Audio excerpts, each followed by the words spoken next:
রেস্টুরেন্টের মতো schezwan sauce বাড়িতেই বানাতে চাও? যদি বানাতে চাও তাহলে আজকে এই রেসিপিটা পুরোটাই দেখতে থাকো।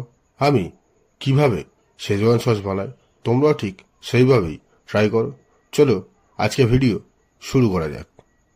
শেজওয়ান সস বানাবার জন্য আমি এখানে নিয়ে নিয়েছি 150 গ্রাম শুকনো লঙ্কা, যেটাকে আমরা ঠিক এইভাবে কেটে ওর বীজগুলোকে ফেলে দেবো।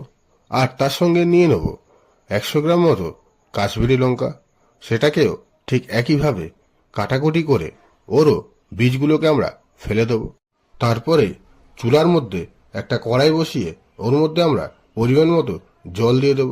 জলটা ঠিক গরম হয়ে আসবে তখন এই লঙ্কাগুলোকে আমরা ওই জলের মধ্যে দিয়ে ওর মধ্যে দিয়ে দেবো 2 থেকে 3 চামচ ভিনেগার। ভিনেগারটা দেওয়ার পরে মোটামুটি 7 থেকে 8 মিনিট ফুটিয়ে নেওয়ার পরেই লঙ্কাগুলো আমাদের সিদ্ধ হয়ে যাবে। তারপরে যেটা করতে হবে, লঙ্কাগুলোকে ওই জল থেকে তুলে নিয়ে ঠান্ডা করে একটা মিক্সিং জারে দিয়ে দেবো। মিক্সিং জারে দেওয়ার পরে ওর মধ্যে দেবো 50 ml মতো রিফাইন তেল। তারপরে আমরা এটাকে পেস্ট করে নেব। পেস্ট করে নেওয়ার পরে চুলার মধ্যে একটা ফ্রাইং প্যান বসিয়ে ওর মধ্যে দিয়ে দেবো 200 ml মতো রিফাইন তেল।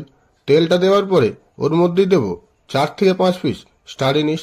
স্টার ইনিশটা সামান্য ভাজা ভাজা হয়ে এলে ওর মধ্যে দিয়ে দেবো 200 গ্রাম মতো কুচনো রসুন আর 100 গ্রাম মতো আদা কুচনো, আর দেব 50 গ্রাম মতো স্যালারি পাতা কুচিয়ে। সবকিছু দেওয়ার পরে 2 মিনিট মতো নেড়ে চুড়ে নিয়ে ওর মধ্যেই দিয়ে দেবো 1 চামচ মতো কাশ্মীরি লঙ্কার গুঁড়ো। কাশ্মীরি লঙ্কার গুঁড়োটা দেওয়ার পরে একটু নেড়ে নিয়েই পেস্টটাকে আমরা এর মধ্যে অ্যাড করে দেবো। পেস্টটাকে দেওয়ার পরে লো ফ্লেমে মোটামুটি 10 মিনিট মতো নাড়াচড়া করে নিতে হবে। তারপরে ওর মধ্যে অ্যাড করতে হবে পরিমাণ মতো লবণ, 1 চামচ অ্যারোমেট পাউডার আর সামান্য পরিমাণে গোলমরিচের গুঁড়ো।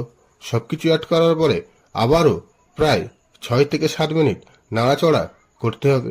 যখন 80% কুক হয়ে আসবে তখন ওর মধ্যে দিতে হবে 3 থেকে 4 চামচ টমেটোর সস, 2 চামচ মতো ভিনেগার আর দিতে হবে 1 চামচ মতো ডার্ক সয়া সস।